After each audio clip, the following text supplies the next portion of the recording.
But take a look at this. Take a look at this and you let me know what you think. Oh, that's a good question. What happened to Cory Booker? Oh no, what happened to Cory Booker? What's Cory Booker up to? Somebody let us know. Take a look at this video and let me know your thoughts. Imagine what that would look like and what that would be. Let me know your thoughts. Hey everyone, so take a listen to this Kamala clip and come right back. Now they have pledged to carry out the largest deportation, a mass deportation in American history. Imagine what that would look like and what that would be. So in this clip, Kamala is decrying the idea of a mass deportation plan. And for many people, the idea of mass deportation sounds callous and unfeeling and may appear to be not representative of the generosity of Americans. Now, from my perspective, America is the most generous country by far. So to get people to the point where they are okay with mass deportation means something has fallen through the cracks. And the thing that has fallen through the cracks is the consent of the people. I remember when Hurricane Katrina hit in 2005, many people were displaced. And I remember Americans opening their homes, especially in Texas, to strangers who had been displaced by the hurricane in Louisiana. Many people opened their homes because of their own generosity, not because the government ordered them to. And every time there's a natural disaster in America or anywhere in the world, Americans rally together and show their generosity. So to get Americans to the point where they're open to mass deportation, that tells you that the government did not seek the consent of the people in allowing the mass influx of immigrants, illegal immigrants in many cases. Imagine waking up in... And it's not Americans. Let's just be real. But I do believe what he's saying. And I meant to play this video last to kind of get us to, this kumbaya moment, of reflecting on how we do need to help out our neighbors and have more of a helpful mindset in certain instances. So I definitely I should have left this for the end. But what he's saying, I do believe there's a lot of truth to it. I believe that when people are not forced to help out other people because it's clearly just a political play for a politician or a political group, I do think that people support others. But I also think that because there's so much lying and propaganda and manipulation, people are seeing through a lot of this stuff. So in a lot of those situations, whether it was Katrina, whether it's any other disaster that we may have had years ago, we didn't have the certain social media that we had. We weren't able to see certain things. We weren't able to dig deep on a lot of these things as we are now and see past the BS of what the politicians are pushing through. Y'all tell me if that changes things. But the fact that they just pushed this on us, I agree with what the brother's saying. The fact that they just pushed us on us, that's like, yo, y'all pushing this on us and y'all haven't even, y'all are pushing this on us without even pushing to make the communities and the infrastructure in these impoverished communities where you're dropping a lot of these people in better before you bring them. So we understand that it's just a political play. And seeing that the government overnight has dropped thousands of people onto your streets without any care on the pressure that puts on the infrastructure of the city. Imagine waking up and finding your community centers, your hotels, your schools overrun with migrants without your consent. This is how you manufacture hate. This is how you manufacture racism. This is how you manufacture bigotry, because most people will not be okay with waking up in the morning and finding their home filled with strangers, placed there without their consent. So the question is, if the government and the Democrats who have allowed this understand that by doing this, by bringing in thousands of migrants without the consent of the people, they will engender dissatisfaction. Why are they doing it? Unless it is their plan to sow chaos. And then they turn around and accuse the people who have been displaced of being xenophobic. Americans are generous, but the generosity of Americans has never been due to government diktat or coercion. It has always been voluntary and genuine. The fastest way to create hate, the fastest way to turn people against their fellow man, is to force them into a corner And over the last 3.5 years, Kamala Harris, the border czar, has forced Americans into a corner. And come November 5th, it is my hope that Americans pay her back by helping her pack her bags out of the White House, send her back home to California, so she can reap the consequences of the policy she has imposed on the rest of us.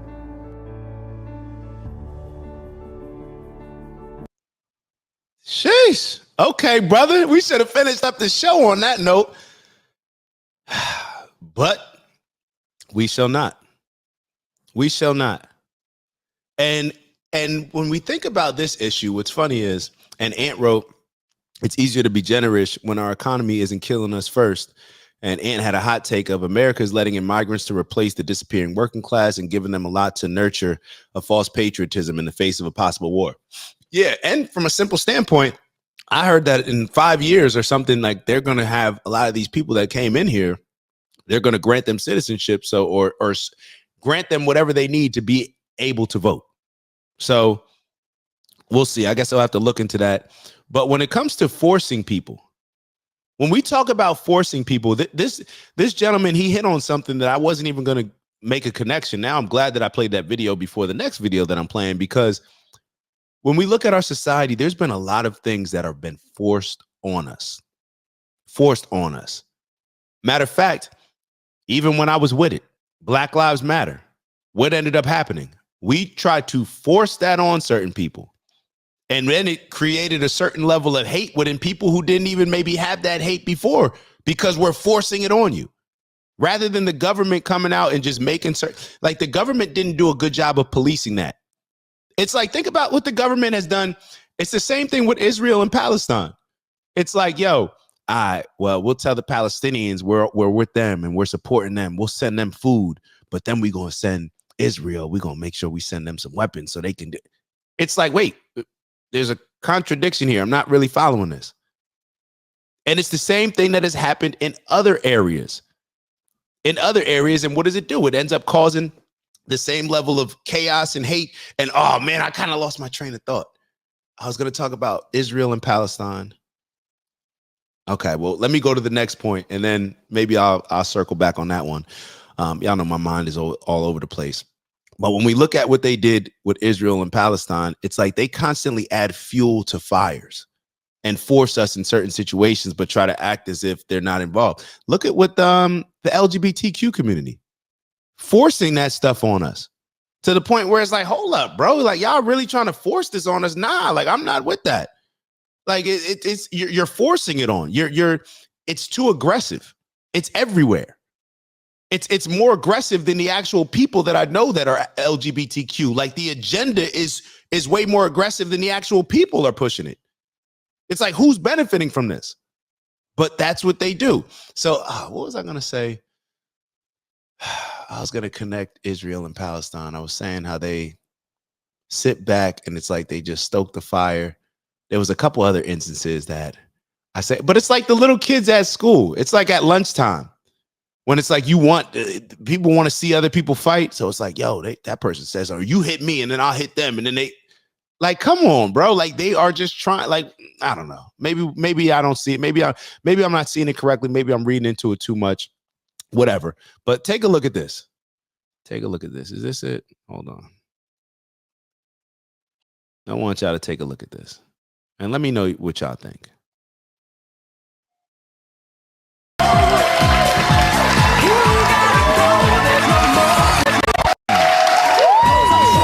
Now, when I said earlier that, 10 years ago, we would look at this world and be like, yo, this stuff is crazy. I would never expect that to be happening. But this is another example of things being forced down our throat, no pun intended, whatever.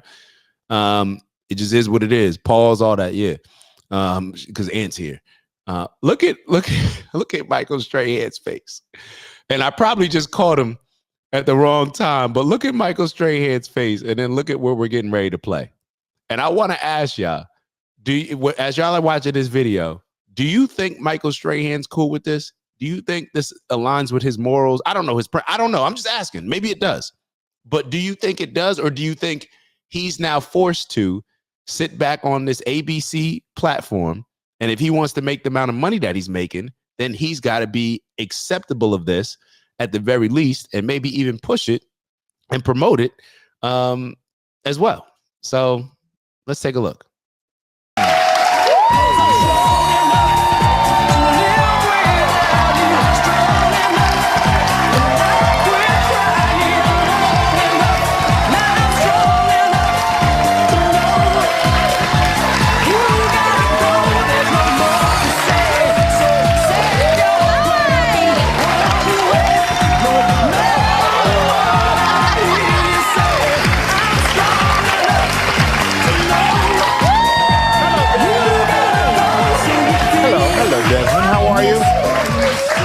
How you doing? Thanks for being here. I love that you love root beer, caffeine free. I can get on board with that. My mom doesn't like me. Now, we're going to be respectful because this is a child, and I don't blame the child. I really don't. But I'll tell you what was hard for me to see is that crowd of people. That crowd of people when, I forget his name, Desmond, or I forget what they said his name is, when he's walking out. Look at this crowd of people, how they're cheering. Look at them celebrating this stuff. Now, 10, 15 years ago, I've heard, certain people saying like, hey, this would have been identified as a mental health, like, hey, we got to, look into this. Now it's just in a different place. I'm not saying that look, typically, like anything else, there needs to be some type of balance, right? It may not be as extreme as this side wants it to be, but clearly not as extreme as that side wants it to be, right? It needs to be some type of balance. I don't know the best way to deal with a situation like this, but what I am seeing, just my own observations, I could be totally wrong, is that now that this is becoming more acceptable and pushed within the communities, I see a lot of parents that are damn near promoting this type of behavior, that think it's cute for their little boy to be dressed up like a little girl, that think that it's cute. And, oh, I wanted to have a daughter anyway. So now you're putting that on your kid and now convincing yourself that your kid now who can't barely function, brain ain't even developed, is now deciding that, oh, I was born in the wrong body. Now I want to do drag. To each their own. I've never been in this position.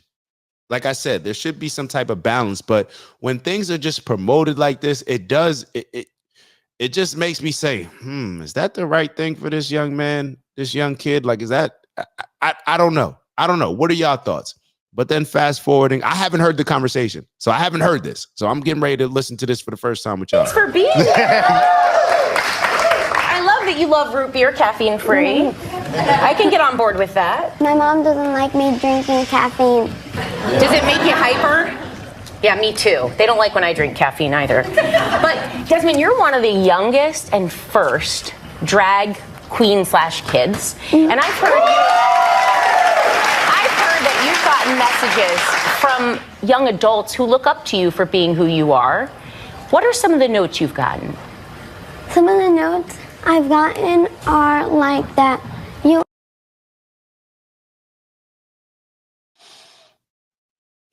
All right, so that's just it for that combo. And I just realized that it's a Matt Walsh video. Like I said, I hadn't seen it. I just wanted to review it with y'all first. But what do y'all think about that? Like, what are y'all thoughts on that? Like, of course, you never want to bash a kid, but it's just like, damn, it just seems like society is pushing this thing so much that it's ruining a lot of kids. Like, it's hurting a lot of kids. It's confusing a lot of kids. Remember, these are kids. So we're pushing these things through TV, through every single show. We're seeing it through the books in schools, through the drag queens reading at libraries, through just society. It's like, yo, this goes above and beyond. Like, why are we pushing this? Like, I'm just saying, like, so Ant wrote, I think you're looking at it wrong. It all becomes clear when you realize the only way for entertain. I'm gonna let you finish it. I may be looking at it wrong.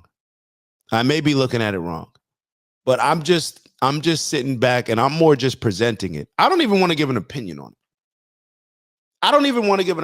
it. I just want to know. I just want us to see that it's happening. And if it's something that we do see that is harming our kids or impacting our next generations in a negative way, then maybe everybody can address it on their own. But this is damn. Okay, so it says, I think you're looking at it wrong. It all becomes clear when you realize the only way for entertainment to get industry backing in America is through government propaganda machine. So Ant's saying that the only way for the entertainment industry, I believe this is what you're saying, correct me if I'm wrong. The only way for the entertainment industry to get industry backing is through government propaganda. So we know a lot of the governments, the Pentagon, like different people, different branches of the government work directly with Hollywood. I believe that's what you're highlighting. Uncompetitive wrote, Big Pharma makes more money off selling carcinogenic, I'm saying it wrong, carcinogenic cross-sex hormones than treating the actual problem with cheaper mood stabilizer medicines. Whenever you bring Big Pharma, so answer the same thing. Okay. Whenever you bring Big Pharma uncompetitive, I'm with you. I think Big Pharma are that's like the worst industry, the most corrupt industry, maybe period, like Big Pharma, because they impact us in so many different ways, both from a mental aspect as well as physical.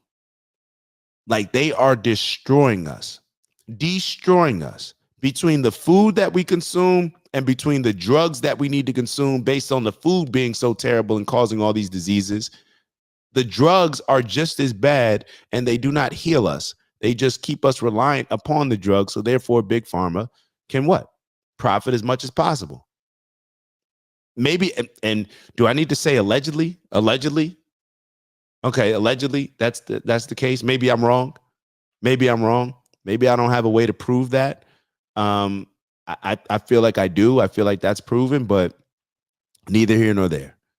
Neither here nor there. But like I said, I'm just gonna. Sometimes we need to see certain things to be aware of it, and because I'll tell you about a conversation that I had with.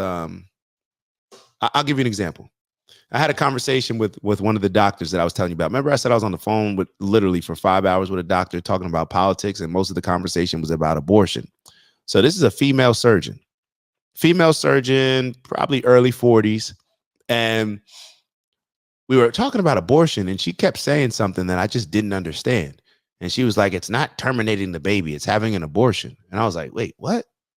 So keep in mind, it's a surgeon that I'm talking to. So, and it just what Dish didn't know. And she kept saying this, and I'm like, what are you talking about? Like, you're killing, like you're terminating the pregnancy, you're terminating the baby. Like the baby's no more. And she said, no, that's not the case. It's just an abortion. Like in late term abortions, that's not the baby's not lost. The baby's, and she kept saying, I'm like, yo, what is she talking about? She thought that in most of these late term abortions, like the one that we played on the phone call, or we played on the show, the phone call made to the care clinic in the 34th week, where the clinic is saying like, yeah, come on down. Like this is safer than a pregnancy. Yeah. When walking through the whole process over the phone, when the lady said that it's not a health issue. I just want to terminate my baby at 34. I just don't want, to be pregnant anymore. She didn't say terminate my baby, but whatever. So then the doctor that I'm talking to, she thought that those late term abortions, they actually preserve the baby, that they actually deliver the baby and put it up for adoption or whatever else. And I'm sitting here, I'm like, yo, you didn't know that they're. So I'm just saying that to use it as an example, that we kind of sometimes assume that people may see things the way we see things, or have access to the same things that we're seeing, or be aware of the same things that we're aware of, but that's not necessarily the case. So that's why I'm showing it to y'all. That's why I'm showing it to y'all, because it's like eventually we're going to turn around, and just like we did, maybe just like we're doing now, when we're turning around looking like, yo, how did we get here? Like, what? This is crazy. Like they're allowing this type of stuff. And it's because we've always just allowed things to just go without addressing it. And just like most things that we do in our life, we don't address it until it becomes a huge problem. That's just how it goes. So let's look at two more videos, just two more videos. And then, yeah. Two more videos. I knew I wasn't gonna be able to get to everything. But let's look at this Instagram video. So a lot of people, there was a big convo around, hold on, let me make sure I catch up with Ant's comment. Look past intended focus of whatever you're watching and look for the underlying sales pitch and everything. You will see the same messages everywhere as though people are being hypnotized in subliminal messages.